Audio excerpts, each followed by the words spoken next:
Et constituant encore la grâce de finir l'enseignement sur les soucis et les fardeaux. Parce qu'on n'a pas pu finir ça. Donc ce soir, on va continuer. Et il faut retenir que la fornication est un destructeur de destinée. Si tu es un fornicateur ou si tu es un fornicateur, tu as besoin d'un travail profond. Si tu ne fais pas ce travail-là, ton mariage sera rien que le formalisme. C'est-à-dire que tu seras marié juste par formalité, mais ton cœur n'y sera pas. Et tu ne trouveras aucune joie, aucune satisfaction dans le mariage. Vous savez, comme les gens aiment ceux qui s'occupent d'eux, et que c'est les aiment les pourvoyeurs, que ce soit les hommes, que ce soit les femmes. Les hommes recherchent les femmes qui ont l'argent parce qu'ils ne veulent pas travailler pour être les gigolos. Les femmes recherchent les hommes qui ont l'argent parce qu'elles veulent rester à la maison pour faire comme le chat, crier matin, midi, soir, miaou, miaou, miaou, donne-moi, donne-moi, donne-moi, donne-moi. Vous savez, le chat est comme ça. Même s'il mange ça sur le plafond, quand il descend, dès qu'il va manger, il te colle les pieds partout. Il commence à réclamer sa part. Miaou, donne-moi, donne-moi, donne-moi. C'est comme ça que le chat est. Vous savez, les gens qui ont cette mentalité-là et qui aiment ça. Mais par le Saint-Esprit, par rapport à l'Éternel, ce soir une fois de plus, je pense qu'il sera suffisamment enseigné et édifié. On a mis un accent particulièrement sur les abus sexuels que certaines personnes ont subis, des proches parents, de leurs pères, de leurs cousins et de leurs oncles parfois. Vous savez, il y a des choses que les sorciers, quand quelqu'un est sorcier, il y a des choses qu'il va faire. Vous savez, un sorcier a fait des actes. La sorcier, c'est quoi? C'est faire des choses dans le sens inverse. Quand le sorcier, quand on dit gauche, lui dit droite. Donc le sorcier va toujours à l'encontre des choses. Et ce qu'on doit faire, le sorcier ne fait pas normalement, le sorcier cherche à aller à contre-sens. C'est ça la sorcier en fait. Mais il y a des gens qui sont des véritables sorciers. C'est que tu établis, c'est que tu institues, et ils bafouent ça, et ils détruisent ça complètement. Et vous savez, l'inceste fait partie des pratiques monnaie courante de certaines familles. Et je me rappelle une fois, il y a un frère qui voulait se marier. On lui a dit qu'il devait épouser une sœur, ça va m'échapper, une sœur Baham. On lui a dit que le plus des Baham, c'est une coutume. L'inceste est une coutume. Qui sont trop incestueux. On lui a dit que ça ne soit pas surpris que tu appelles que soit son cousin, soit son oncle. L'un d'eux l'avait violé avant. Vous savez, il y a des choses qui sont fréquentes dans les familles et dans les vies des gens, mais ça a un seul et même objectif, la destruction. Frère, l'inceste détruit, l'inceste ruine spirituellement, l'inceste ruine physiquement. L'inceste, c'est-à-dire que pour celui qui a subi l'inceste, il faut beaucoup de grâce pour qu'une telle personne soit épanouie dans sa vie. Et très souvent, c'est les traumatismes que les gens ne confessent pas, que les gens ne disent pas. Pourquoi la guérison intérieure vient par la confession, par la déclaration. Tu dois dire publiquement, ouvertement. Est-ce qu'on va comprendre ce soir? Amen. Et si ton cousin t'a abusé, toute la famille, tout le monde, tout le village est au courant qu'il est comme ça. C'est ce que je suis en train de dire. Amen. Si vous êtes dans la logique diabolique et maléfique, où le linge sale dans ma famille, je suis par l'intérieur. Je suis un prédicateur de la justice. Donc je ne regarde que la justice. C'est ce que Dieu dit. Amen. Amen. Donc là où il n'y a pas de linge sale dans ma famille, je ne connais pas ça. Et je ne vais jamais connaître ça. Donc si quelqu'un t'a abusé, il faut le dénoncer au nom de Jésus. Amen. Tu le dénonces. Ça va partir de ta guérison. Plus tu en parles, plus tu es guéri, plus tu es libéré. Quand tu camoufles ça à l'intérieur de toi, ça va te bousiller. Il y a une jeune fille qui était venue ici une fois, à qui son oncle a dit, son beau-frère, le mari de sa grande sœur a dit de ne pas venir à l'église. Mais elle dit que son mari, le mari de sa grande sœur, l'a harcelé sexuellement. Mais elle ne vient pas à l'église. Mais elle a encore harcelé sexuellement. Donc il faut dénoncer, je dis ceci, je le répète, il faut dénoncer les pratiquants d'inceste dans vos familles. Dénoncez-les. Tout le monde doit être au courant qu'il est comme ça. Amen. Avant même que le mal hors d'état de nuit. Amen. Si vous le camouflez, c'est pour l'encourager à continuer à faire le mal. Vous devez le dénoncer. Qu'ils soient votre père, qu'ils soient votre oncle, qu'ils soient n'importe qui, dénoncez-le. Amen. Vous devez l'exposer afin que ça s'arrête. ça participe à ta guérison intérieure. Le Père dit, ce qu'on expose sèche, mais ce qu'on couvre finit par pourrir. C'est un proverbe vrai. Ce que tu cames dans ton cœur va te détruire. Mais ce que tu exposes, tu es libéré. Il y a certains péchés, si tu les as pratiqués, aussi longtemps que tu ne les exposes pas, tu resteras lié. L'office sera toujours là. Vous voyez certaines personnes rester dans certaines choses. Il veut dire qu'on ne confesse pas dans la chambre. Et ça, c'est les choses que le modernisme a amené à l'église. Frère, il faut exposer les œuvres des ténèbres. Il faut les dénoncer. Il faut dénoncer. Donc tu vas dire exactement ce que tu as dans ta vie, ce que tu as vécu, que ça soit avec n'importe qui, dénonce-le. Il a déjà dit assez. Maintenant, l'avortement.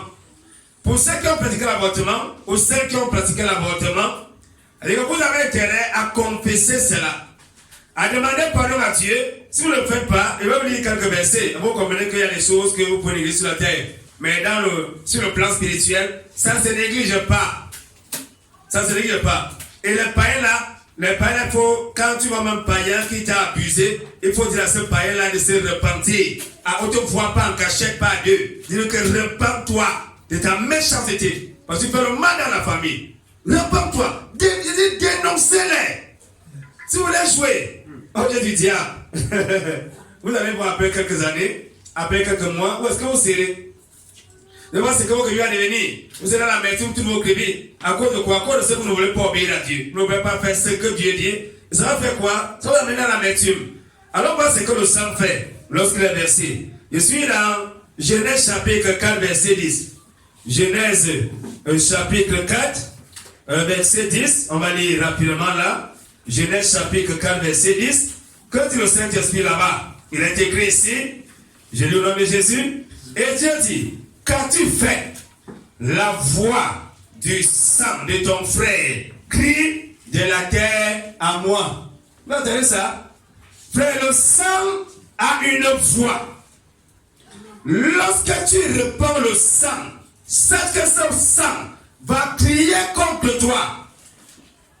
Et que lorsque tu répands le sang, sache que ce sang-là va crier contre toi. Comme les femmes sont spécialistes en avortement, même les femmes mariées avortent. L'avortement est un crime.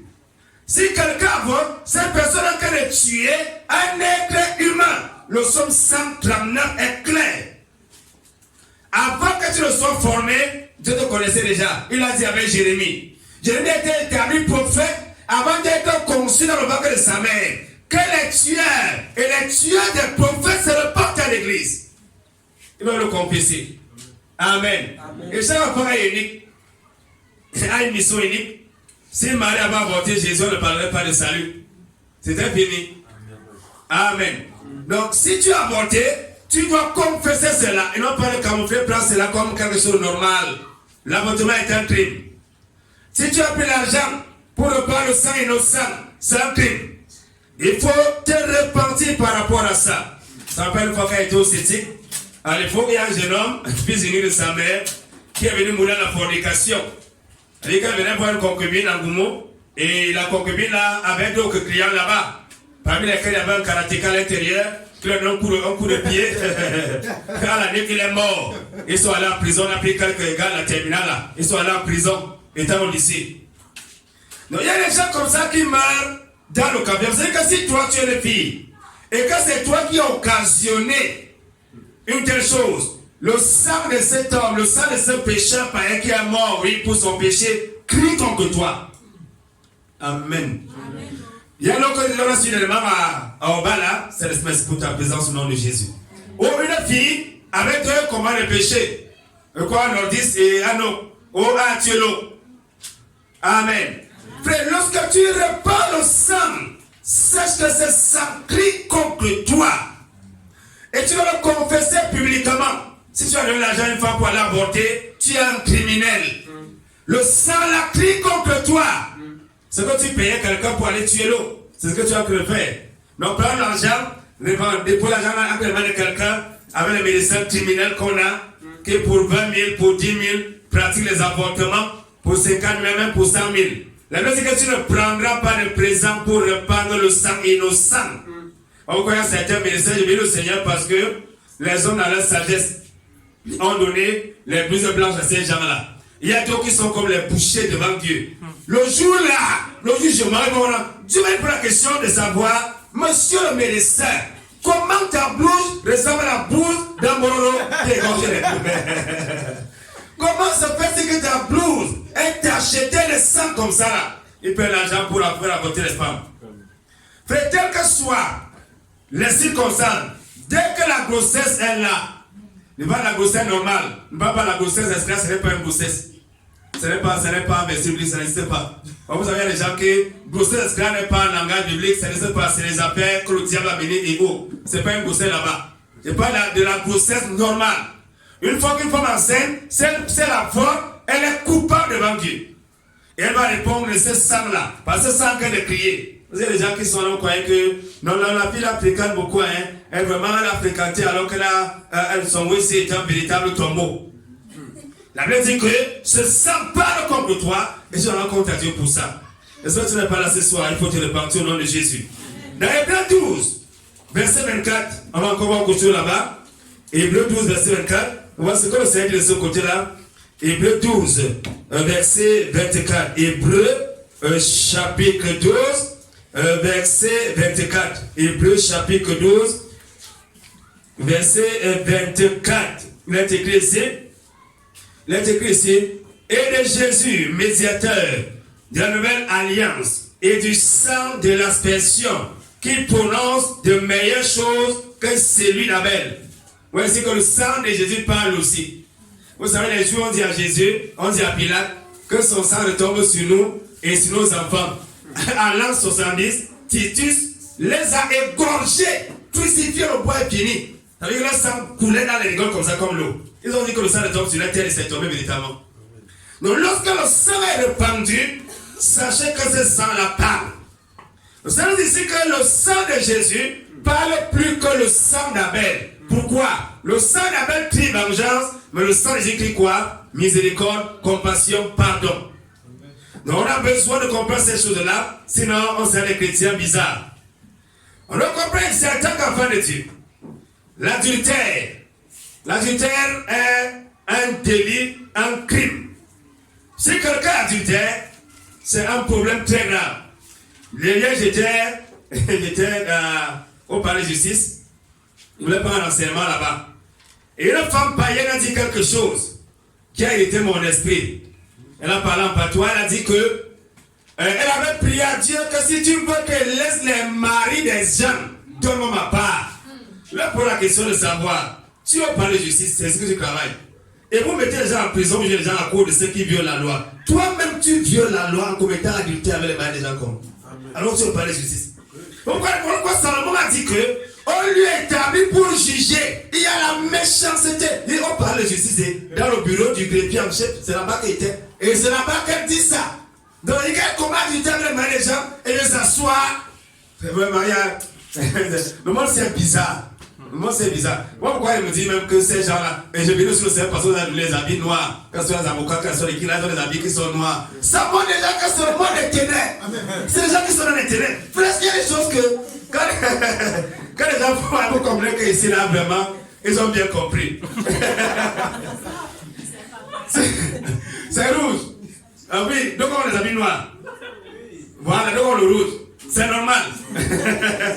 Dans ce jour-là, ça vaut que le sang des gens, peut-être parce qu'il égorge beaucoup les gens avec l'injustice. Donc le sang là, ils vont faire encore pour ça. Donc frère, on ne peut pas enfreindre la loi de Dieu et rester impuni. Alors on peut voir dans Marc chapitre 6, verset 16 à 30. Il dit qu'il va écrire maïs. Il dit qu'il va sortir un tableau marqué et mettre les gens en prison. Voilà pourquoi il a des raisons, hein. La mettre les gens en prison et avoir l'argent. Il dit qu'il va avoir beaucoup d'argent. Il lui dit que le magistrat est payé comme tous les autres. Hein. Il n'est pas plus payé que les autres. À moins qu'il ne mette les mailles. Parce qu'il est salarié comme tous les autres. Marc chapitre 6. Marc chapitre 6, verset 16 à 30 à 18. Non, verset 16 à 30. Marc chapitre 6, verset 16 à 30. Il est écrit ici. Je lis au nom de Jésus. Amen. Hérode entendu parler dire, c'est ce Jean que j'ai fait décapiter. Il est ressuscité donc les morts, car Hérode avait envoyé prendre Jean. Il l'avait fait lier dans la prison à cause d'Hérodias, femme de Philippe son frère, parce qu'il l'avait épousé. Quelle image, quelle abomination. Comment quelqu'un peut épouser, vous savez la Bible a un langage, épouser la femme de son frère, avec toutes les filles qui avaient en Israël, qui étaient même célibataires. Hérode est venu par la femme de son frère. J'ai vu dans certaines familles, une femme mariée, elle commence à avoir les enfants avec ses beaux-frères et tout ça. C'est monnaie courant. Monnaie courant, vous voyez, elle a les enfants avec ses beaux-frères. Non, c'est notre femme. La femme n'est pas la femme de la famille, c'est la femme d'un individu. En tout cas, si les autres sont pour la famille, la mienne c'est pour moi une place personnelle. Je ne suis pas le mari. J'avais dit ça à ma belle famille un jour. Je ne suis pas le mari de mes belles-sœurs, je ne suis pas. Je suis la beau-frère. Point. Parce que c'est des choses qu'il faut corriger rapidement. Allez, c'est votre mari. Je ne suis pas votre mari. Je suis votre beau-frère. Amen. Il y a un problème qui dit que la chasse a commencé en sifflotant. Après, on a commencé à crier. Donc, la chasse, on ne peut pas attention avec certaines choses qui commencent souvent petit. Petit, après ça, ça devient beaucoup de choses. Que le Seigneur nous a au nom de Jésus. Il y a un petit blanc entre les deux. Quand Hérode avait envoyé prendre Jean, il avait fait lier dans la prison à cause d'Hérodias, femme de Philippe son frère, parce qu'il avait épousé. Quand Jean disait à Hérode, il n'était pas permis d'avoir la femme de ton frère, j'aime ça. J'aime quand quelqu'un parle comme ça. J'aime comme ça, j'aime Jean-Baptiste. Il a dit au roi, il n'était pas comme les faux apôtres qu'on a ici qui partaient boire nous au palais de l'unité. Ça dit au président de se repentir de la sortie, de se repentir. Il ne parle jamais de repentance, il est un pécheur. Il croit qu'il est approuvé par Dieu. Il a pris la position instituée par Dieu, mais Dieu ne l'approuve pas. C'est un païen. On lui demandait de se repentir. Les gens partaient boire le vin. Et venaient se vanter à l'église. Dans l'église, on vient parler des pécheurs à l'église des païens. On l'a salué le président. Je suis la terre, on l'a que. Ma femme a dit qu'il ne salue personne en route. Moi aussi. Au nom de Jésus. Frère, je suis face à face avec lui. Je lui dirais, monsieur le président de la République, s'il vous plaît, l'enfer est réel. Ne quittez pas la gloire du monde pour aller être humilié en enfer. L'enfer est réel, répands-toi. Donne ta vie à Jésus. Je vous dis, vous allez marcher avec les motards sur la terre. En enfer, vous serez tremballé par les démons. Ils doivent se repentir. Mais comment les gens qui prêchent le mensonge, comment les gens vont se repentir? Ils croient qu'ils sont dans la vérité. Pourquoi ils sont confortables? Un pasteur qui se retrouve en voilier, un pasteur de réveil, en voilier, il a que le prêcher à la cathédrale dans un culte écuménique. Frère, vous voulez que les gens se repentent comment? Ils vont se repentir comment? Vous n'êtes pas sauvés, vous n'êtes pas des chrétiens. Voilà le message qu'on doit prêcher. Vous savez que non, tout le monde venez. Vous savez, le slogan de nous, c'est quoi? Parlons de ce qui nous unit, ne parlons pas de ce qui nous divise. Donc, tout ce qui nous divise là, mettez de côté. C'est le mot sexualité, on n'en parle pas. C'est le mot qu'on n'en parle pas. Que c'est nous au nom de Jésus. Verset 19. Comment verset 8? Car Jean disait à Hérode, il n'était pas permis d'avoir la femme de ton frère. Il n'était pas permis. Il n'était pas permis. Il faut le dire clairement, même à un roi. C'est pourquoi Hérodias, lui en voulait. Vous entendez ça? Lui il parle Hérode, Hérodias. Ça, c'est terrible quand même. Mais Hérodias, Hérodias était tranquille. Voilà le Bathsheba, le voilà là-bas. Voilà le Bathsheba. Elle est tranquille dans l'activité. Elle est tranquille à l'aise. Non, vous savez, elle épouse un roi. Mon mari, c'est le frère du roi, ce n'est pas le roi quand même. Il faut qu'il soit une position élevée. Vous savez, les femmes ont la position, la gloire. Quand elles aiment, on va dire maman reine, maman ceci. On va l'acclamer, elle sera contente. Avec le mari, ton beau-frère. Quelle abomination! Quelle abomination! Quelle abomination! Si on parle sur l'adultère, voilà des choses qui blessent les gens. Et après ça, c'est le pot détruit complètement. Verset 20. Verset 20 ici, non, verset 19 d'abord. C'est pourquoi Hérodias lui en voulait. Et elle désirait de le faire mourir. Mais elle ne pouvait. Vous voyez ça? Elle peut faire mourir Jean parce qu'il prêche la vérité. Une femme adultère. Vous savez, les femmes adultères sont toujours des criminels. C'est automatique. Une femme adultère, voilà pourquoi il faut s'en débarrasser le plus tôt. L'armée casse sa famille immédiatement. La femme adultère, il faut s'en débarrasser le plus tôt. tomber. Bon, ils vont tellement tomber. Mais on fait comme Paul a dit. Si tu étais marié et ça ne marche pas, sois comme si tu n'étais pas marié. Parce qu'il ne faut pas aller mourir pour rien. Ou comme il va souvent, on venait insulter mon oncle là-bas. On venait insulter. Le quand tu prends là, c'est moi qui ai acheté ça. Tu vas mourir pour rien, frère. Frère, je pense que vous avez la force d'aller bagarrer avec les gens là. Moi, je n'ai pas la force. Même pour prier, avec que je me bats pour prier, je n'ai même pas la force d'abord. Donc, allez faire un débat. Allez discuter avec. Vraiment, je ne peux pas le faire. Je n'ai pas la force là. Je n'ai pas la force là. J'ai peut-être la force pour prêcher, mais pas pour aller faire des discussions de femmes. Vraiment, si tu veux partir avec le païen, parle avec lui, il n'y a pas de problème. Que Dieu vous accompagne. Vraiment, je n'ai pas la force de le faire. Je n'ai pas. Je sais clairement, mon Dieu. Clairement. Je ne veux pas aller bagarrer. Moi, si bagarrer. Je ne suis pas là. Je n'ai pas la force. Amen. Il n'en est pas, au nom de Jésus. Amen. Verset 20. Parce qu'Hérode craignait Jean, sachant que c'était un homme juste et saint. Et il le considérait, et lui, il faisait même beaucoup de choses selon ses habits. Et il écoutait avec plaisir. Quand ici, il met quelqu'un en prison, maintenant quand il veut faire quelque chose dans le royaume, il va demander, Jean, qu'est-ce qu'on doit faire avec les sécessionnistes? Jean lui dit que bon, on a peur que tu vois là, il faut faire comme ça. Qu'est-ce qu'on doit faire avec Boko Haram? Jean lui dit, mais cependant, il maintient quand même Jean en prison. À cause de la femme de son frère qu'il a pris. Que le Seigneur nous aide au nom de Jésus. Que le Seigneur nous aide. Verset 21. Mais un jour propice arriva. Hérodias, à l'occasion du jour de sa naissance, Hérode, à l'occasion du jour de sa naissance, donna un festin au grand de sa cour, aux officiers de ses troupes et aux principaux de la Galilée. La fille d'Hérodias, étant ancrée et ayant dansé, et ayant plu à Hérode, et à ses convives, le roi dit à la jeune fille, demande-moi ce que tu voudras. Je te donnerai. Le diable est rusé. Frère, il y a les filles d'Hérode dans les églises. Parce que si tu n'es pas affermi, elle va dire danser pour Jésus là, elle va te renverser par la danse. J'ai trouvé ces dames dans les églises. Vous voyez quelqu'un, une jeune femme danser comme si elle n'avait pas les os. Donc c'est comme si elles ont les piles sur la hanche. Mais tu ne comprends rien. Frère, tu t'amuses. Elle va te balayer.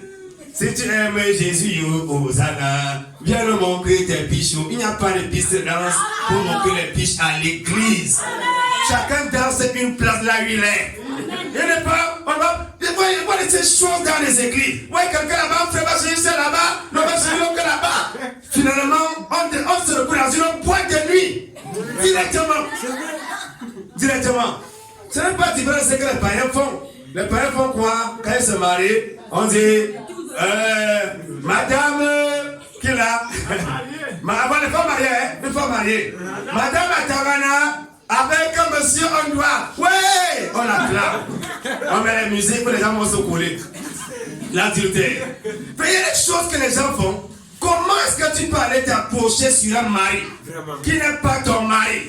Comment tu peux aller t'approcher sur une femme qui n'est pas ta femme? Au nom du tour de danse, on marche un tour de nord comme le fait de la main derrière. Tu vas danser un mari qui n'est pas ton mari, tu vas couler un mari qui n'est pas ton mari, tu vas couler une femme qui n'est pas ta femme, c'est un problème, c'est une abomination. C'est l'adultère. Donc Hérodias, sa fille est venue danser et la tête du prophète a sauté. Ma soeur, ta façon de danser démontre que tu es converti ou pas. Il y a des gens qui leur dansent, il y a des soeurs principalement, leur pas danse, c'est avec le postérieur. C'est un problème dans l'église. Quand on se convertit, même sa façon de danser doit se convertir.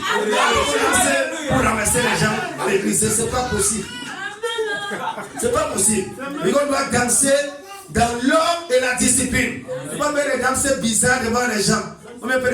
Ils sont pour la question de savoir les jours même que les séro-chrétiens chantent. On les danse même comment dans leur salle de concentration. Les jours que les séro-chrétiens chantent. Frère, nous fait très attention à certaines choses. L'adultère est un crime. Voici quelqu'un ici qui est parti de l'adultère et va tuer un prophète. Que les serviteurs de Dieu sont tombés dans les églises à cause de ce que on laisse les choses de ces gens. Il y a eu un jour dans une église, une femme danser. Frère, C'était grave ce jour-là. Et la façon que la fille a tourné ses reins là devant les gens. Frère, tu sors de là, tu rends grâce à Dieu, tu lèves les deux mains au ciel dehors. Parce que tu t'es échappé. Non, il faut faire attention avec ça. Amen. Il faut faire attention avec ça. Donc, on doit danser dans l'or. Sinon, la terre de poupée va tomber. Voici une fille ici. Et après, c'est que Héros n'a pas pu. Sa femme adultérine n'a pas pu. Mais une petite fille a coupé la tête de Jean-Baptiste.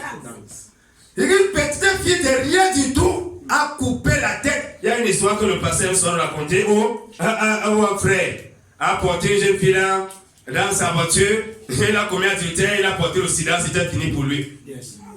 Amen. Un frère marié, hein? Un frère marié. Un frère marié. Ça commence comment que tu vas porter une païenne dans ta voiture? Ça me commence comment? Frère, il y a des choses que ça commence comment même? Que quelqu'un avait une mini ou un moulin, ça commence, c'est impossible, c'est impossible. Impossible. Tu portes une prostituée dans ta voiture, c'est impossible. Et il s'est pris dans l'adultère, il a discuté avec sa destinée comme ça là. Donc toi qui es là ce soir, mon frère, ma soeur, comprends que l'adultère est un crime. On n'aide pas une femme en commettant adultère avec elle.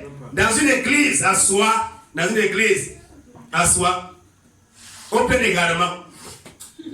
Au plein égarement, il y avait un homme là-bas, un pasteur, qui avait pour femme une prostituée, qui commettait adultère avec les choristes et les anciens. Il a divorcé, s'est remarié. J'ai dit à son fidèle, va dire à ton pasteur que tu as rencontré quelqu'un qui a dit qu'il a la paix. Aucun divorcé remarié n'entrera au ciel. Aucun, frère. Aucun. Il est pour une prostituée. Tu as commis adultère avec les anciens, les gens à l'église. Vraiment, il y a des choses, frère. Il y a des choses qu'il faut savoir dire, Seigneur, j'ai échoué avec mention ici. Je me repens et je m'en débarrasse. Il y a des choses comme ça. Tu reconnais que Seigneur, j'ai compris que je n'ai pas pu. Je peux faire rester tranquille. Comment on peut expliquer que dans une église, la femme d'un serviteur de Dieu avec Dieu soit une adultère, une impudique dans une église? Comment c'est possible? Renverser depuis la foi des beaux frères.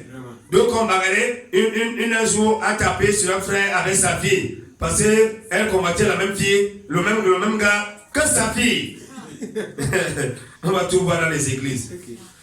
Je dis, il ne faut pas faire comme une affaire là-bas. Où un frère se rapproche un peu d'elle, elle va aller au mari. Frère, l'adultère dans l'église, l'adultère est un crime. En étant un témoignage, un frère marié, il est en train de passer quelque part, il a vu une femme qui se lavait. Il a dit que wow, ça c'est le genre de femme qu'il devait épouser. C'est l'adultère immédiatement. Si dans une église, il t'arrive un jour de penser que non, je ne vais plus te épouser la Saint-Ciel, tu es un adultère. Tu vas te repentir. Lorsqu'on s'est marié, dans son esprit s'est arrêté, scellé, qu'on a épousé la plus belle femme et la seule femme qui avait sur la terre. Amen. Le reste, c'est les êtres humains, Amen. Pas les femmes. Ils ne comprennent pas ça. Donc, vous voyez, certaines personnes étaient à l'église, vraiment, il fallait la femme ministère là-bas. C'est à cause de quoi? À cause de ce que les gens ne comprennent pas. Un divorcé remarié est un adultère. Comme le cas de nos prophètes. La plupart sont des divorcés remariés. Des divorcés. Non, vraiment, la femme du ministère, quand je me suis marié, quand je ne comprenais pas encore grand-chose, quand tu as ouvert mes yeux, Dieu n'a pas ouvert tes yeux. Tu es un impudique, un adultère, et tu dois te repentir. Les chrétiens doivent sortir des églises des pasteurs adultères. Amen. Parce que l'onction se communique. Oui. Tu restes avec quelqu'un qui a divorcé, qui s'est remarié, tu vas finir à l'intérieur. Tu vas finir. Si tu as un problème avec ta femme, elle va te dire quoi? Va dire de divorcer comme lui. Donc un divorcé ne peut pas diriger une église. C'est biblique. Dans 1 Timothée chapitre 5, Dieu dit, quand même à l'église là, une veuve, pour que l'église prenne une veuve en charge, l'église doit se rassurer que la veuve n'a jamais épousé deux personnes dans sa vie. Ah oui, même dans le monde, hein, elle n'a pas été la femme de Dieu, Marie, c'est dans ta Bible, encore dans 1 Timothée chapitre 5.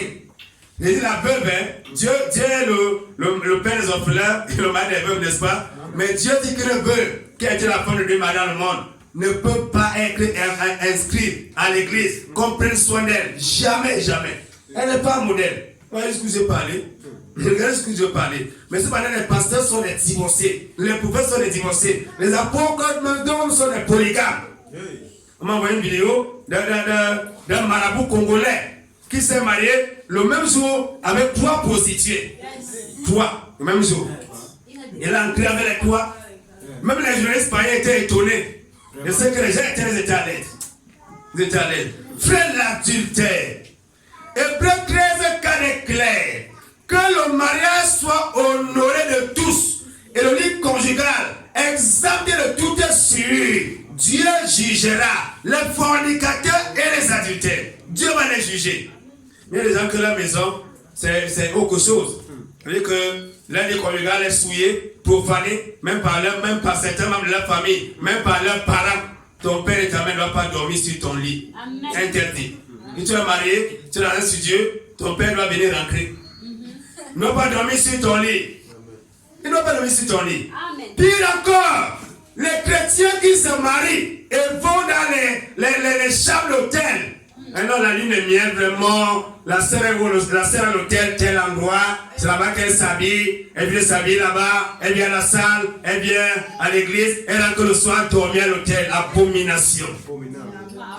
La Bible dit que le lit conjugal et non le lit d'hôtel, que le lit conjugal soit exempt de toute souillure. Tu vas dormir à l'hôtel avec ta femme, là où les homosexuels partent. Là, c'est le même lit, hein. Là, les adultères partent. Là où les lesbiennes partent, là où les pédophiles partent, là tu vas aussi dormir là-bas, tu vas te déshabiller, même si on a sorti le gras, même si on sort ça de mon sac, me déshabiller sur l'hôtel, frère, c'est impossible. Impossible. Je dis impossible. Impossible. Peut-être passer la nuit, même peut-être à piller là-bas. Parce que les démons, tu vas être ici dans la chambre ici, parce que le pasteur, tu vas aller quelque part, pendant que tu es ici là, il y a un homosexuel qui est tombé là-bas.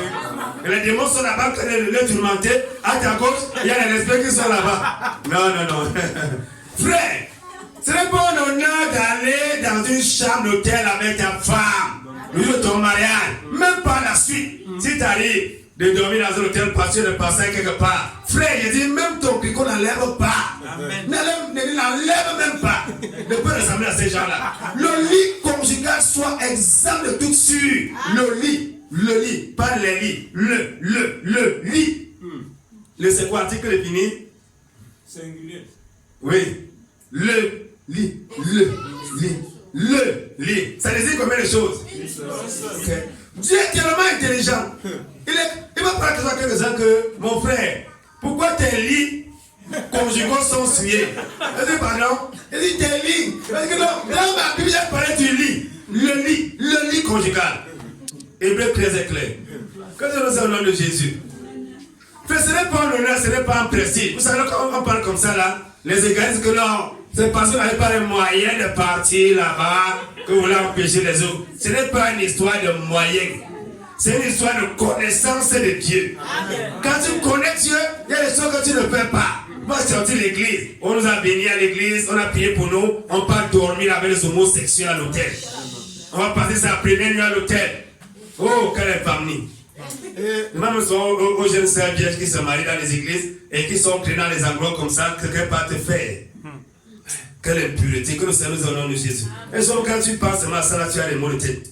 Alors, on va au verset 23. Et il ajouta avec serment, tout ce que tu me demanderas, je te le donnerai jusqu'à la moitié de mon royaume. Frère, il y a des choses que les gens font. Il y a des engagements que certaines personnes prennent. Quand ils sont trop joyeux, et ça les coûte toute la vie. Oui. J'ai dit, et va qu'on le dise ce soir. Frère, avant de prendre une décision, rassure-toi que ce que tu vas prendre comme décision est en accord avec la parole de Dieu. Amen. Il parle comme ça là. Ne sais pas qu'on va demander la terre de Jean-Baptiste. Frère, tu as encore une fiancée. Ne promets pas le ciel et la terre à ta fiancée. Dis à ta fiancée, on va se marier, tu vas nous soutenir. On va voir ce qu'on pourra faire. Frère, ne fais pas de fausses promesses. Ne fais pas des projets utopiques. Ne fais pas des choses que tu ne pourras jamais accomplir. ne fais pas. Parce que tu as connu une fiancée et tu es content. Mais la Bible reconnaît qu'il y a la joie du fiancé. La Bible reconnaît la joie, mais que ta joie ne t'amène pas à faire des décisions bizarres. Oui. À faire des fausses promesses que tu ne pourras pas tenir. Après les engagements, tu ne vas jamais respecter. Il y a voilà, quelqu'un là, il a même prêté serment. Et étant sorti, elle dit à sa mère, la petite ici, ça c'est un agent du diable. Que demanderais-je? Et sa mère lui dit, aïe, quelle occasion, la tête du prophète. Elle n'a pas réfléchi. Sa mère lui dit, la tête de Jean-Baptiste. Le roi parlait de la moitié de son royaume. Il voyait ses maisons, il voyait ses voitures, il voyait ses terrains. Mais on va demander quoi? La tête du prophète. Frère, sœur, si tu n'es pas attentif, Satan va demander la tête du prophète dans ta vie. Tu dis quoi? Ce que tu as le plus important, le plus sérieux, le plus spirituel, c'est ça que Satan va chercher à détruire. Il faut être vigilant. Il demande la tête de Jean-Baptiste, la tête. Et elle est revenue en toute hâte. Elle courait seulement vers le roi. Elle dit, sa demande, et dit, je veux que tu me donnes à l'instant dans un bassin la tête de Jean-Baptiste. Et le roi en fit fort Christ. Cependant, à cause de son serment et de ses convives, il ne voulut pas la refuser. Que veux-tu? Que me demandes-tu? Il y a des hommes qui disent à la femme, ça c'est le sommet de la folie. Que veux-tu? Que me demandes-tu? Que ta mère ne mette plus jamais ses pieds ici. Que veux-tu? J'ai vu les hommes taper sur la maman à cause de la femme. Oui, je l'ai vu. Un homme taper sa mère à cause de sa femme. Comme femme, c'est quoi dire à cause de sa concubine. Combien de familles sont détruites à cause de ceci? Que veux-tu? Que désires-tu? Que veux-tu? Que désires-tu? Voilà comment il parle. Bien ça, laissons la parole de Dieu, que Dieu nous aide. Au nom de Jésus. Et alors vers le verset 21. Et il était, même malgré sa tristesse, il n'a pas changé. Il envoya aussitôt un de ses gars. Il lui commandait d'apporter la tête de Jean-Baptiste. Oh. Le gars y alla et lui coupa la tête dans la prison. L'ayant apporté dans un bassin, il la donna à la jeune fille. Et la jeune fille la présenta à sa mère. Amen. C'est incroyable. Incroyable. Et les disciples, les gens l'ayant appris, vinrent et emportèrent son corps et le mirent dans un sépulcre. Et les apôtres se rassemblaient auprès de Jésus, lui racontèrent tout ce qu'il avait fait et tout ce qu'ils avaient enseigné. Amen. Avant de partir la danse, l'anniversaire, c'était l'anniversaire d'abord. Dans la Bible, tous les anniversaires sont bizarres. Dans l'anniversaire, dans la Bible, les anniversaires n'ont qu'une connotation négative. Lisez bien la Bible. Vous verrez que l'anniversaire, quand il y avait un anniversaire, la tête de quelqu'un tombait. On a coupé la tête de Padessier le jour de l'anniversaire de Pharaon. On a coupé sa tête. On a coupé la tête de Jean-Baptiste le jour de l'anniversaire de Hérode. Donc, l'anniversaire même, si on sonne bien les Écritures, et si on est un chrétien sincère, quand on vient même te donner le cadeau le jour de l'anniversaire, tu as fait quoi? J'ai eu 30 ans aujourd'hui. Tu as eu 30 ans aujourd'hui. Qui doit recevoir le cadeau dans les 30 ans que tu as eu? Soyons sérieux. On donne le cadeau à qui? À Dieu. C'est Dieu qui a travaillé pour tes 30 ans. Tu as 30 ans, tu commences à boire, à manger, à inviter les gens, tu prends les cadeaux. Tu as fait quoi pour avoir le cadeau? Il y a des choses à l'église, on va dire c'est comme ça, là, tu as mal à la tête. Voilà, en janvier, il y a des pasteurs qui prennent ils vont les cérémonies des vœux à l'église. Il y a les anniversaires des pasteurs. Le pasteur a quel âge aujourd'hui? Il y a son anniversaire, on organise. Les amis avaient les cadeaux. Tu as fait quoi pour avoir 50 ans? C'est la grâce de Dieu. Tu dois plutôt offrir à Dieu le jour-là. Tu n'as rien à recevoir, tu n'as rien fait. Rien fait. Mais les gens aiment ça. J'ai 30 ans aujourd'hui, et 20 ans, vraiment, appelle-moi les cadeaux. Quand l'anniversaire, tu as fait quoi? L'anniversaire dans la Bible, la terre déjà a toujours sauté. L'anniversaire chrétien, on ne devait même pas en fêter. Mais pourquoi tu fais l'anniversaire? Salomon a dit que sur la terre-ci, Salomon a dit ceci, sur la terre. Il dit que les morts sont plus heureux que les vivants. Mieux vaut le jour de ta mort que le jour de ta naissance. Mais comme les gens aiment toujours s'opposer à Dieu, ils font quoi? Ils préfèrent fêter le jour de naissance. Tu peux faire l'anniversaire, la nouvelle naissance. Le jour que tu es né nouveau. Là encore, Le jour-là, tu vas dire que vraiment, je vais danser aujourd'hui parce que je suis né de nouveau. Amen. Parce que j'ai 30 ans, tu n'as rien fait. 30 ans, tu n'as rien fait. Frère, je te dis ceci. Mieux vaut pleurer même ce jour-là. Parce que quand tu prends un jour sur la terre, ta souffrance ne fait que s'augmenter. Voilà pourquoi Salomon dit que mieux vaut le jour de la mort. Ceux qui sont même morts sont plus heureux que les vivants. C'est ce que Salomon dit. Mais toi, tu peux fêter les jours de naissance sur la terre. C'est un problème si c'est ça pour mon frère. Il faut arrêter ça au nom de Jésus. Amen. Comment arrêter? Ça sert à rien le jour-là. Il faut rendre grâce à Dieu. C'est te dire merci pour le don de vie. Dire merci pour tel âge que j'ai eu. C'est dire merci, merci, merci. Non pas s'asseoir là pour prendre les cadeaux. On s'assoit même dans les cadeaux. Il fait l'anniversaire. Il a eu 50 ans. Il a eu 40 ans. Il a eu 70 ans. Tu fais l'anniversaire. L'anniversaire, tu as apporté quoi? Quel est ton apport à l'intérieur? Et parfois, 70 ans de quoi? De péché. Ouais, ce qui a besoin de tout ça, c'est que quelqu'un fait l'anniversaire. J'ai eu 40 ans aujourd'hui. 40 ans de quoi? De péché. Mais il fait l'anniversaire. 50 ans de quoi? De péché. Mais il fait l'anniversaire. Pas de conversion, hein. Il n'est pas converti, mais le jour-là, il faut qu'on mange un bois pour insulter Dieu. Nous sommes au nom de Jésus. Alors là, on peut voir que sur Exode chapitre 15, verset 23. Exode chapitre 15. Nous sommes parlé sur la guérison intérieure. Partie 2. Exode chapitre 15, verset 23. On va voir ce que le Seigneur dit là-bas. Exode chapitre 15, verset 23. On va voir ce que le Seigneur nous dit de ce côté-là. Il est écrit ici. Puis il vint à Mara. Il commence un peu plus haut. Et Marie répondait au verset 21 à ceux qui chantaient. Chantez à l'Éternel car il s'est hautement élevé. Il a jeté dans la mer le cheval et son cavalier. Puis Moïse fit partir les alliés de la mer Rouge. Il tirait vers le désert de Shur. Il marchait 3 jours dans le désert et ne trouvait point d'eau. Puis il vint à Mara.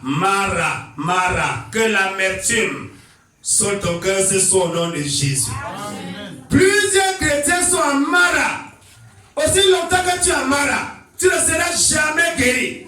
Aussi longtemps que tu es dans l'amertume, à cause de ceux qui t'ont offensé, ceux qui t'ont causé du tort, tu ne peux jamais guérir. Pourquoi les gens maigris étaient à l'église et avaient des maladies bizarres, qu'on ne connaît même pas les noms, étaient à l'église. Verset 22, verset 23. Puis il vint à Mara, mais il ne put boire des eaux de Mara, car elles étaient amères. C'est pour cela que ce lieu fut appelé Mara, amertume. L'amertume est un poison.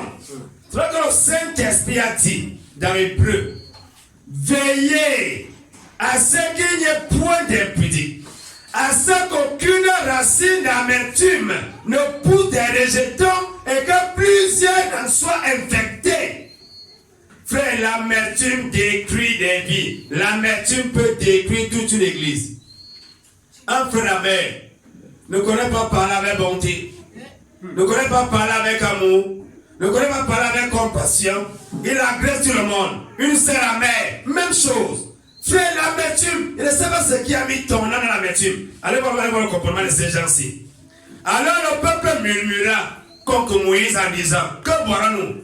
Les gens qui sont dans l'amertume contre Dieu, en réalité, tu ne peux pas écrire dans l'amertume contre un homme. L'amertume est toujours dirigée contre Dieu. Les murmures sont toujours dirigés contre Dieu. Quand dans une situation, on commence à murmurer, vraiment, oh, si j'étais aussi comme les autres, je devais avoir ma part de maison. Vraiment, il n'est pas ceci. Tu vas dire à Dieu que depuis là, tu attends quoi? Donne ma part comme celle de nos autres. Frère, l'amertume, quand ton cœur est amer, tu as des sérieux ennuis. Il y a plusieurs personnes qui ont grandi dans des climats bizarres. Vous avez des familles où l'amour n'existe pas. Même le simple sentiment, il n'y a pas. Il y a des familles qu'on élève les enfants comme une meute de loups. Avec qui se dévorent. Les uns sur le chacun pour soi. Un enfant qui avait un père barbare qui tape sur la mère, qui tape sur tout le monde, qui est là, et quand il est là, tout le monde a bas du lit. Un tel enfant, vous voulez qu'il grandisse et qu'il ait la compassion, l'amour dans son cœur comment? Même si à l'église, s'il ne règle pas ce problème, il sera bizarre. Il va se marier, il sera un barbare avec sa femme. Amen. Quand vous avez été habitué à voir vos pères, humilier vos mères, l'insulter devant les gens, tu vas te marier, tu vas reproduire la même chose. Si tu as vu ta mère insulter ton père, l'engueuler, tu vas te marier, tu vas reproduire ta mère. Ézéchiel était un prophète, il a dit telle mère, telle fille. Telle mère, telle fille. Frère, c'est donc qu'on doit faire très attention quand on se convertit. On doit se rassurer qu'il y a séparation entre le monde et nous, entre les coutumes de nos familles et nous. Amen. Sinon, tu vas te marier, tu vas garder la mentalité de ton village. Tu seras comme ça. On va prier, crier. Tant que ce problème n'est pas réglé, ma soeur, est-ce que ton cœur est amen? Est-ce que ton cœur est amen? Un païen dit, tu veux une femme qui insulte ton père et ta mère, épouse une bêtise. Tu veux une femme qui va rappeler ta maison avec les enfants, épouse une bamileke. Frère, si tu es converti, ma soeur, et tu restes avec ce caractère, cette mentalité, où on ne respecte personne, où on parle n'importe comment, n'importe qui. Vous dites que c'est à cause de ça que quand sont les divorces, quand sont les bagarres dans le foyer, c'est là où ça vient, l'amertume. Il m'a parlé comme ça hier. J'attends l'occasion propice. Dès qu'il parle, il parle de l'arachide. Je parle directement du haricot. Ça n'a même pas de rapprochement. Et puis pendant que le frère parlait sur l'eau, la soeur va créer un problème sur le manioc. Le manioc hier, pour rien. Et la maison en l'air comme ça. À quoi de quoi l'amertume? Ma soeur, qu'est-ce que tu rumines dans ton esprit? Les enfants des années devaient manger les ruminants. C'était prophétique. Un chrétien est un ruminant. Parce qu'il rumine la parole. Toi, tu rumines quoi? La méchanceté mais la parole. Qu'est-ce qui parle dans ton esprit? L'homme, c'est comme qu'il est quoi? L'homme que je vais faire comme ça, là, je l'attends. J'attends encore qu'il se présente devant moi. Je vais le traiter afin qu'il comprenne que je ne suis pas n'importe qui. Frère, l'amertume va te détruire. L'amertume le fait les uns contre les autres. Un frère te fait une petite remarque. Tu gardes la queue, vous savez, l'orgueilleux. L'orgueil, c'est particulier. L'orgueil ne s'humilie pas. L'orgueil n'accepte pas le reproche. L'orgueil n'accepte pas le réprimande. Même dans la moindre observation, l'orgueil va l'opposition. Quelqu'un orgueilleux. Oh, même une petite observation comme ça là. Non, c'est un opposant. Vraiment, il s'oppose à moi. Le frère là, vraiment s'oppose à moi. Vous allez voir que, derrière, Dieu fait se recouvre dans les problèmes. Alors, voilà, dans Philippiens chapitre 4. Deux sœurs en Christ qui ont marché avec l'apôtre aussi, non comme Paul. Avec l'apôtre Paul, deux sœurs, vous pouvez dire aux gens que non. Paul, on a vu Paul faire comme ça. Non, Paul avait fait comme ça là. Vraiment, Paul, Dieu l'a utilisé là-bas comme ça. Deux sœurs ont fini dans les querelles. À quoi l'éternel le cœur de l'âme? L'amertume, ma soeur, mon frère. Il faut quitter Mara ce soir pour aller à Elim. Il y a des sources d'eau. Il y a des palmiers. Il faut quitter ce soir au nom de Jésus. Amen. Donc c'est à cause de ceux qui ont suivi la famille. Il va aller à l'école. Et le père n'était pas intéressé par ça. Vous savez, il y a des parents irresponsables. Il y a des parents irresponsables qui ne pensent qu'à manger et boire. Les enfants partent à l'école, ce n'est pas son problème. Ils ne parlent pas, ce n'est pas son problème. L'enfant, c'est l'enfant de la mère. Mais quand il commence à travailler, l'enfant, c'est l'enfant du père et de toute la famille. Il y a des gens comme ça là. Ils disent que l'enfant part à l'école. Il y a des enfants qu'on met dehors pour une rame de papier de 2500 ou 2000 francs. L'enfant a l'examen et il reprend une classe. À cause de quoi? D'un père responsable. Et il reste comme ça là, il devient amer contre ses parents. Les autres réussissent, il les laisse sur place. Les autres ceci, il n'a rien. Tout ce que les enfants peuvent voir, lui n'a pas. Un jour, maman m'a dit que ces enfants, quand ils partent chez leurs voisins, ils reviennent.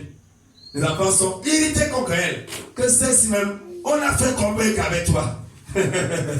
On commence à dire à madame leurs parents, ils demandent pourquoi tu m'as accouché. Ils ont dit que c'est un péché. Ils ont dit que maudit. C'est lui qui demande à son père pourquoi tu m'as accouché. Vous savez pourquoi Dieu dit ça? C'est Dieu qui choisit tes parents. C'est Dieu qui choisit ton pays. C'est lui qui choisit ton village. Donc ça, c'est des choses qui relèvent du domaine de Dieu. T'as qu'à ton père, ta mère. Frère, il y a des parents, quand tu les vois, tu te repens. Tu vois un parent comme ça là, tu te repens de la voix comme parent. Il y a des parents comme ça. Mais sache quand même que c'est Dieu qui l'a choisi. Amen. Amen. Pas pour qu'il soit comme il est là. Pour qu'il soit un canal par lequel tu passes. Amen. Amen. Il y a des parents bizarres. Vous, il y a des parents bizarres. irresponsable, comme on n'avait pas l'idée. Et ça fait quoi? À un moment, le cœur de l'enfant se renferme sur lui-même et il grandit avec le désir de se venger contre ses parents. Il vit dans l'amertume toute sa vie. Et le jour qu'il se marie, l'homme là est mal parti. Et de temps en temps, l'amertume là va l'éclabousser correctement. Ça sera comme l'essuie-glace. Donc dès qu'il veut dire que ça va directement, bah là, l'amertume. À cause de quoi? À cause de ce que l'enfant est dans une mauvaise condition. L'enfant a grandi avec une blessure dans son cœur, une blessure émotionnelle, une blessure qui n'a pas guéri. L'enfant a grandi comme ça. Vous savez, lorsqu'un parent n'aime pas son enfant, l'enfant le ressent immédiatement. Amen. Pire encore, avec les familles monoparentales. Les enfants, alors qu'ils sont, avec lui, sait que son père est parti, parce que son père ne l'aimait pas. Donc, c'est que sa mère est partie, parce que sa mère ne l'aimait pas. Et que l'enfant grandit comme ça, là, c'est un lion qui a que grandir. Et qu'il n'a pas de sentiments. Ce qui lui manque, c'est la force. Dès qu'il a la force, il commence à mettre en exécution ce qu'il a à l'intérieur de lui-même. Donc, lorsqu'on a vécu dans ces conditions-là, sans amour fraternel, sans amour maternel ou paternel, on n'a pas connu ça. Frère, nous devons savoir une chose, c'est que Jésus nous aime. On doit se limiter sur l'amour de Jésus. Accepter l'amour de Jésus, vivre l'amour de Jésus, ne pas traiter les gens selon leurs actes. Vous dites que nos parents, les parents que nous avons là, frère, à un moment, il faut la grâce de Dieu pour aller même visiter celui-là comme ça. Parce que donc sont comme des démons, tu ne comprends rien du tout. Mais, à cause de la crainte de Dieu, de la parole du Seigneur, frère, fais ce que tu dois faire. Quand les parents ont amené leurs enfants à se prostituer, vous voyez qu'un enfant, quand un parent pousse à la position, va l'aimer comment? Un enfant qui est, tu es malade, on ne te soigne pas. Le père ne te soigne pas, il n'est pas là. Il y a vu certaines familles où, vous voyez, un père est là, dès que sa femme enceinte, il disparaît. Même pendant 6 mois. On dit qu'il a le travail là-bas, il peut chanter là-bas, il a monté le salut, il revient là peut-être après 1 an. L'enfant est déjà né. Parfois on attend pour lui, non.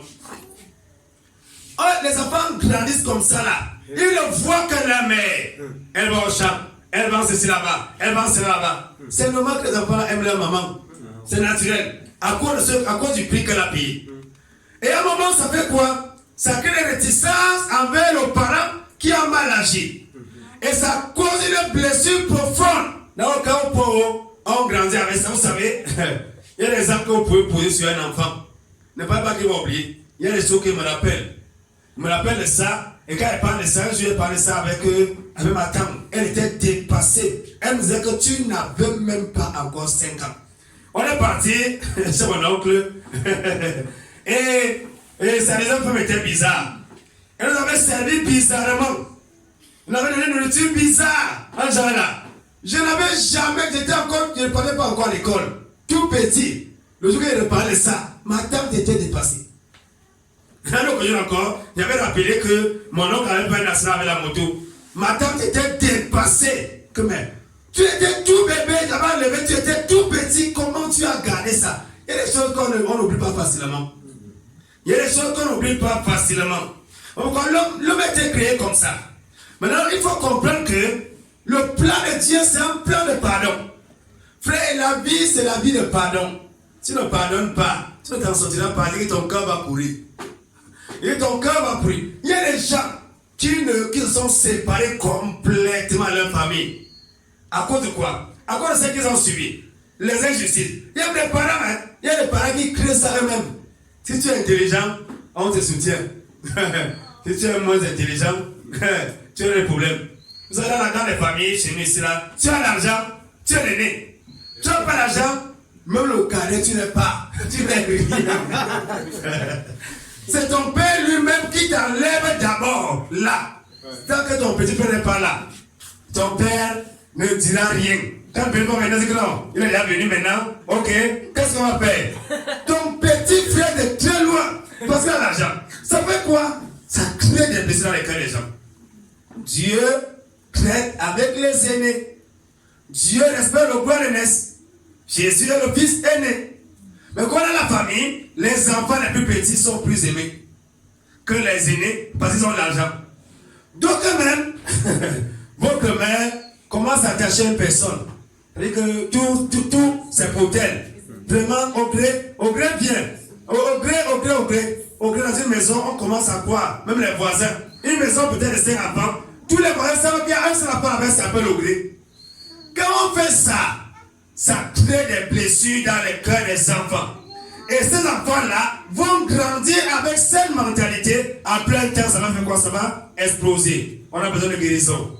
L'amertume détruit beaucoup de familles, beaucoup de vies. L'amertume.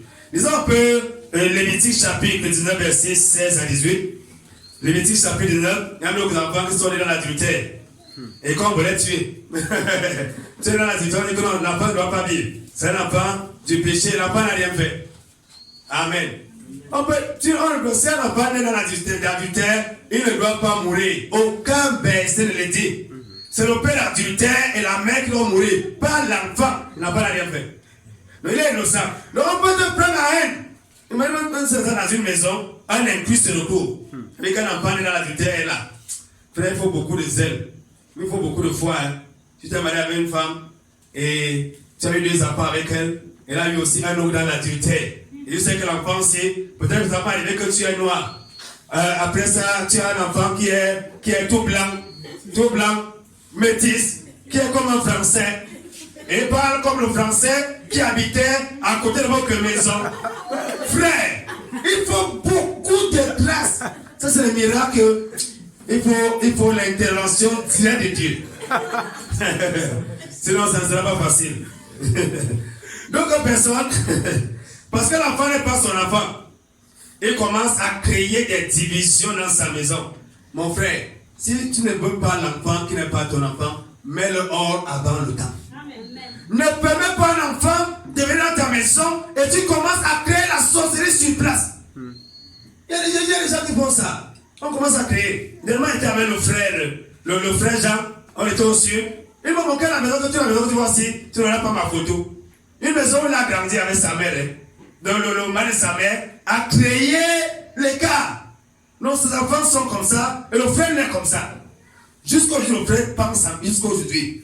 Le frère se rappelle encore de ça, on a sondé dernièrement là. Le frère se rappelle encore de ce que cet homme l'a fait.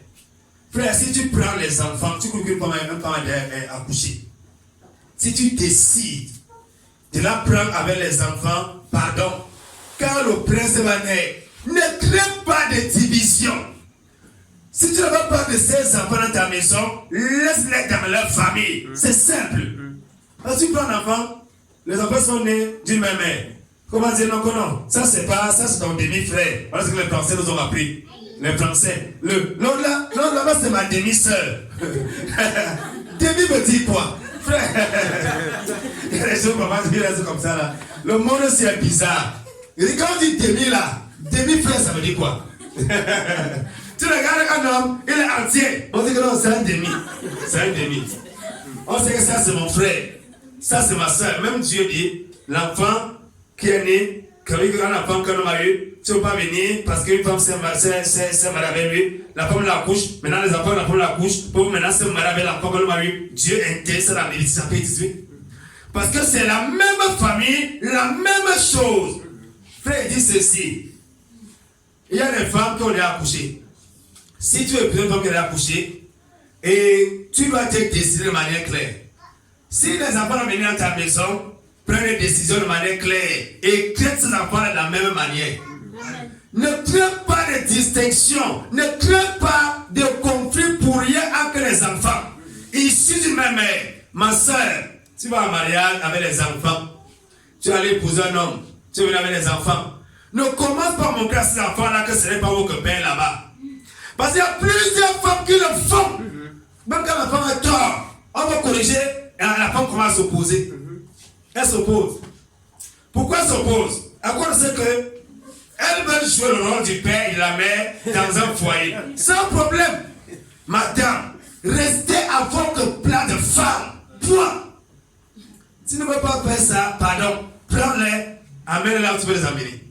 Frère, ça amène le désordre dans la famille. Tu veux les enfants tout petits, ça veut que non. Ça c'est l'enfant que maman va amener. Ça c'est mon demi-frère là-bas. Ça c'est ma demi-sœur là-bas. Les enfants. Frère, vous voulez qu'il y ait l'amour dans la famille comment? Et parfois, il y a eu ça récemment dans ma famille. Quelqu'un meurt à plus de 50 ans, il y a mon oncle là que le tabac a tué. Il meurt comme ça là.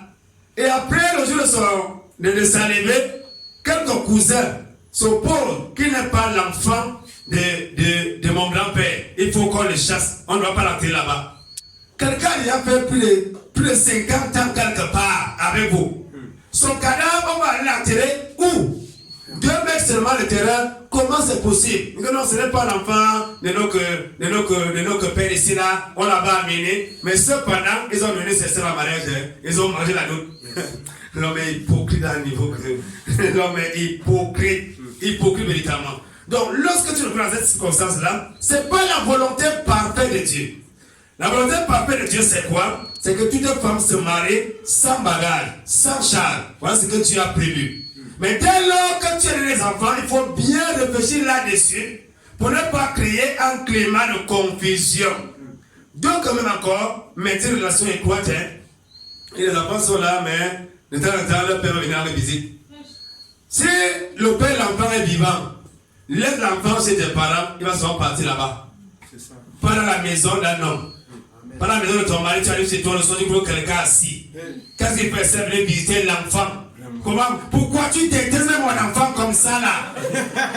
Il n'y a pas de détester.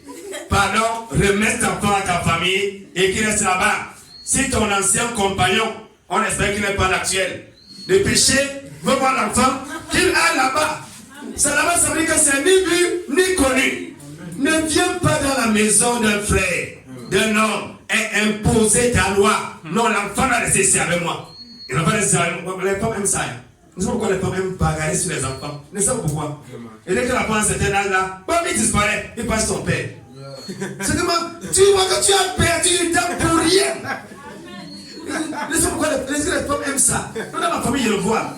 On va s'accrocher. Non. Regardez dans ma famille que chaque enfant doit rester chez son père. Il doit rester là-bas. Vous restez là, vous bagarrez. Après un temps, il va partir. Il va partir. Il va commencer à chercher. Un frère s'est marié comme ça, il était surpris. Qu'une petite fille, de quoi elle avait peut-être 6 ans, peut-être 5 ou 7 ans, il est allé chercher son père. Amen. Oh, j'ai eu la peine à convaincre ce frère quand il voulait se marier, parce qu'il voulait faire la reconnaissance. Il a dit que pas attention. On ne pose pas les actes comme ça, n'importe comment. La seule raison pour laquelle ils parler. L'enfant avait peut-être 6 ans, au moins. On était surpris que cet enfant a fouillé. Ça allait retrouver son père. Elle a commencé à partir là-bas.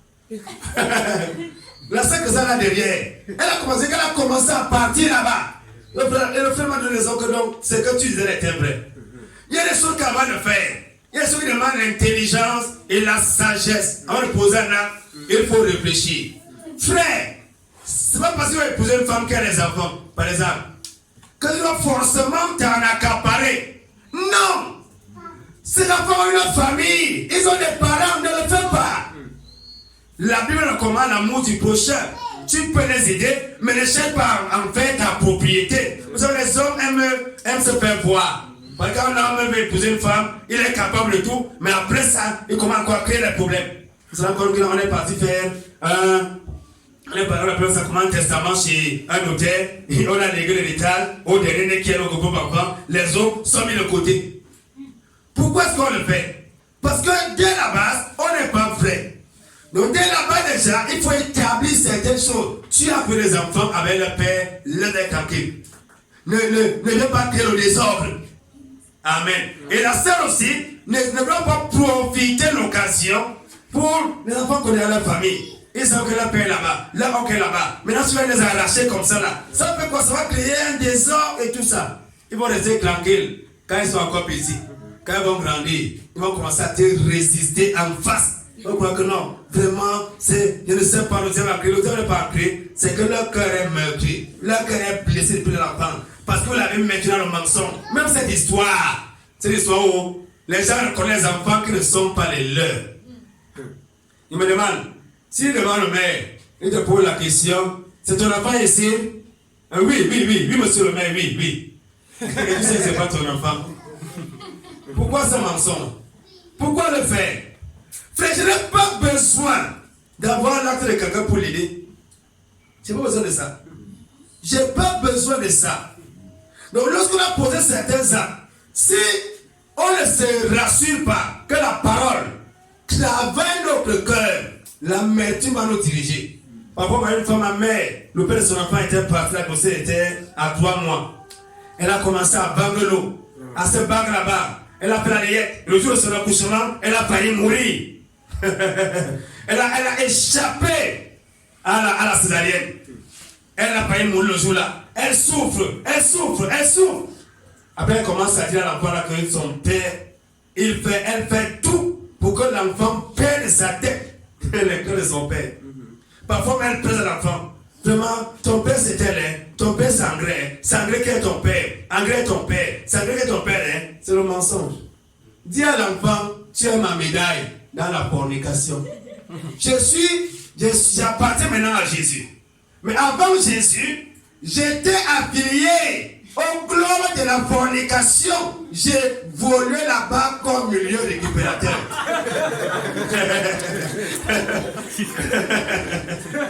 Donc dis la vérité une fois.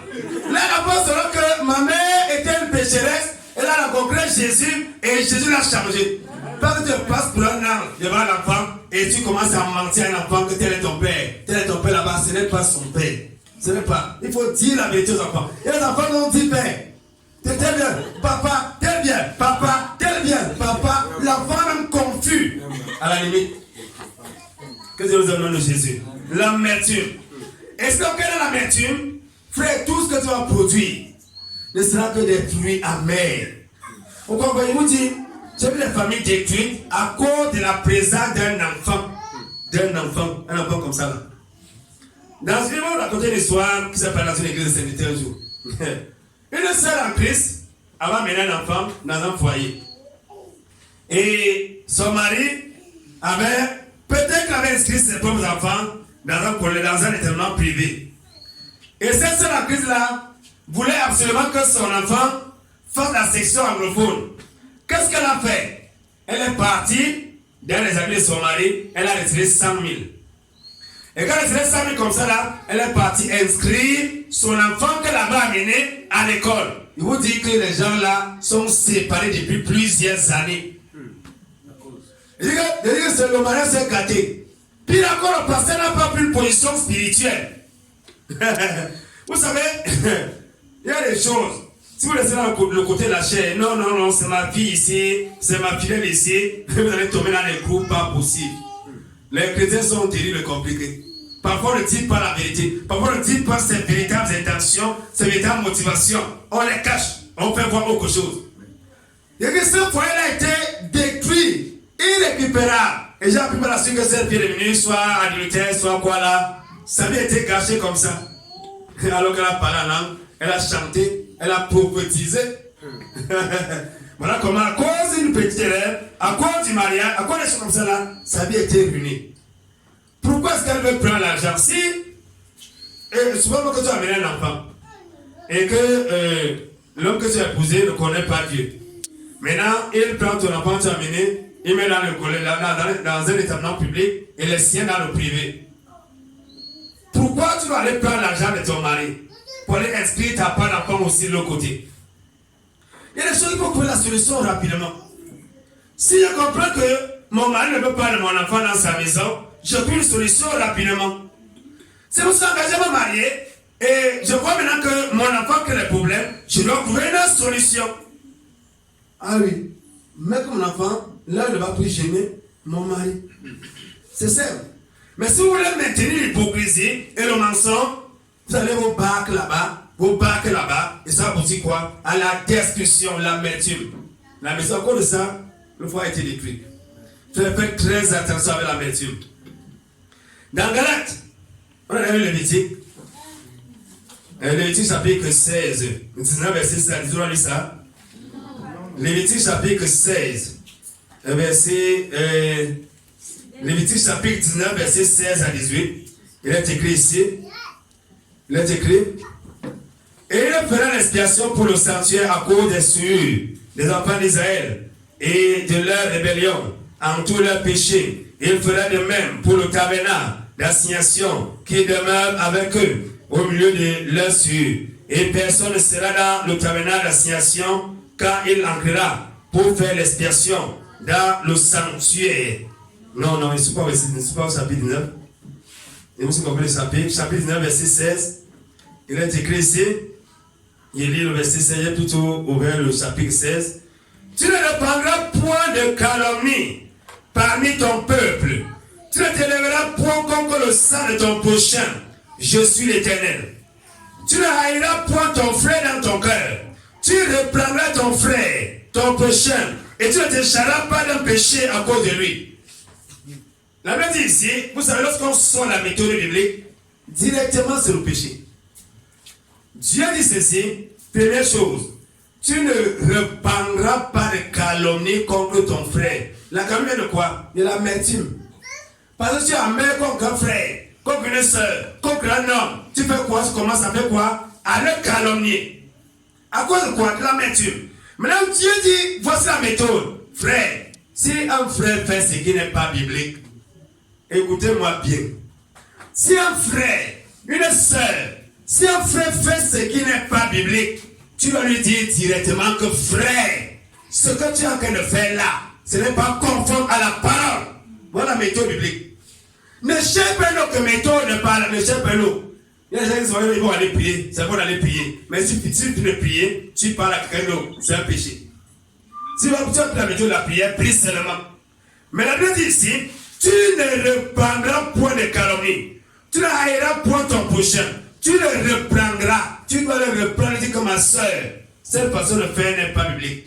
C'est comme l'enseignement qu'on a reçu. Voilà ce que la demande de faire. Tu dois dire à ton frère, à ta soeur, tu dois lui dire directement, que frère, ça, c'est pas, ne va pas l'enfant de Dieu. Là, tu vois un frère, en train de s'énivrer, de feuilletons, il est assis en train de regarder le feuilleton, ne pas prier. Dis au frère, on n'a pas dit ne regarde pas les feuilletons, tu fais quoi là? Dis-lui ça directement. S'il est devant le film mondial, dis-lui que frère, qu'est-ce que tu regardes dans la mondialité? Tu regardes quoi là? Dis-lui ça. C'est l'enseignement biblique. Et quand tu le fais, s'il veut se passe l'orgueil. Dis-lui que frère, tu ne dois pas faire ça. S'il veut se fâche, s'il se passe, elle va rien changer. Tu le pénis suffit dans son nez, dans sa bouche, mais dans ses narines. Il ne va rien faire.